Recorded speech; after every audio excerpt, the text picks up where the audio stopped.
Morning RX hits different.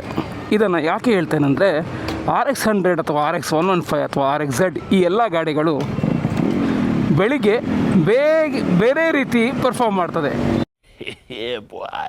Especially ಮಳೆ ಇರೋ ಟೈಮಲ್ಲಿ.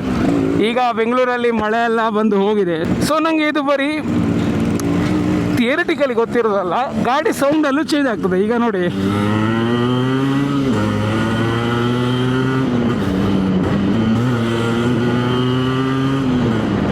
ನಾ ಬೆಳಿಗ್ಗೆಯಿಂದ ಹೊರಟ ಮೇಲೆ RX ಆ್ಯಕ್ಚುಲಿ ತುಂಬಾ ಜಾಸ್ತಿ ಹಾರ್ತಾ ಇತ್ತು. ಅಂದರೆ I could feel it, performance ಏನೋ ಚೇಂಜ್ ಆಗಿದೆ ಅಂತ, ಏನೋ ಕಾರ್ಬೊರೇಟರ್ ಟ್ಯೂನಿಂಗ್ ಮಾಡಿದಾಗೆ.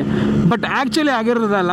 ಸೊ ಒಂದೆರಡು ದಿನದಿಂದ ಮಳೆ ಬಂದು ಒಳ್ಳೆ ತಂಪು ಗಾಳಿ ಬೀಸಿ ಆ್ಯಕ್ಚುಲಿ ಟೆಂಪರೇಚರ್ ಎಲ್ಲ ಒಂಚೂರು ಕೂಲ್ ಆಗಿದೆ. ಸೊ ಈ ಕೂಲ್ ಏರ್ ಆದ ತಕ್ಷಣ ಏರಲ್ಲಿ ನಿಮಗೆ ಆಕ್ಸಿಜನ್ ಕಂಟೆಂಟ್ ಜಾಸ್ತಿ ಇರ್ತದೆ. ಆ್ಯಂಡ್ ಈ ಆಕ್ಸಿಜನ್ ಕಂಟೆಂಟ್ ಜಾಸ್ತಿ ಇದ್ದ ಕಾರಣ ಏರ್ ಫ್ಯೂಲ್ ಮಿಕ್ಸ್ಚರ್ ರೇಷಿಯೋ ಜಾಸ್ತಿ ಆದಾಗ ನಿಮಗೆ ಕಂಬಷನ್ ಬೆಟರ್ ಆಗ್ತದೆ. ಅಂದರೆ ಆಕ್ಸಿಜನ್ ಜಾಸ್ತಿ ಇದ್ದಷ್ಟು ಅಲಾಂಗ್ ವಿತ್ ದ ಪೆಟ್ರೋಲ್ ಒಳ್ಳೆ ಕಂಬಷನ್ ಆಗಿ ಒಳ್ಳೆ ಪವರ್ ಹಿಟ್ ಆಗ್ತದೆ.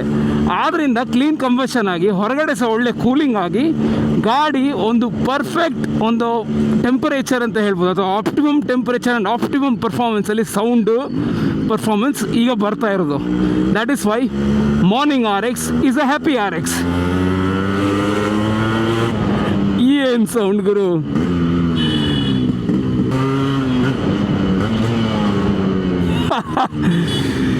ಬೆಳಿಗ್ಗೆ RX ಒಂದು ಕೊಡುವ ಪರ್ಫಾರ್ಮೆನ್ಸ್ ಆಪ್ಟಿಮಮ್ ಟೆಂಪರೇಚರಲ್ಲಿ ಇಟ್ ಈಸ್ ನೆಕ್ಸ್ಟ್ ಲೆವೆಲ್.